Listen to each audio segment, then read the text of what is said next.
अमेरिकी सदर Donald Trump ने अंग्रेजी को अमेरिका की सरकारी जबान करार दे दिया। खबर रसा इदारे AFP की रिपोर्ट के मुताबिक व्हाइट हाउस ने सदर ट्रंप का इंतजामी हुक्मनामा जारी किया है। दस्तावेज में कहा गया है कि कौमी सतह पर नामजद करदा जबान एक मुतहद और हम-आहंग मुआशरे की बुनियाद है। इस हुक्मनामे के तहत 90 की दहाई में उस वक्त के सदर बिल क्लिंटन के जारी करदा सदारती मैंडेट को मनसूख कर दिया गया, जिसके तहत विफाकी फंडिंग हासिल करने वाली विफाकी एजेंसियों और इदारों को गैर अंग्रेजी बोलने वालों को मदद फराहम करने की जरूरत थी।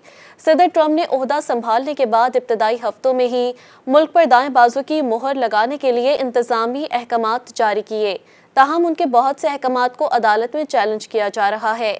व्हाइट हाउस इस बात को तस्लीम करता है कि अमेरिका में 350 से जायद ज़बानें बोली जाती हैं। अमेरिकी हुकूमत के 2019 के आदादोशुमार के मुताबिक तकरीबन 6 करोड़ 80 लाख अफराद अपने घरों में अंग्रेजी के अलावा दूसरी ज़बान बोलते हैं। 4 करोड़ से ज़्यादा अफराद की ज़बान हिस्पानवी है। दीगर बोले जाने वाली ज़बानों में चीनी, वियतनामी और मकामी अमेरिकी ज़बानें शामिल हैं। मज़ीद न्यूज़ अपडेट्स और डिजिटल स्टोरीज के लिए सब्सक्राइब करें डॉन न्यूज़ पाकिस्तान।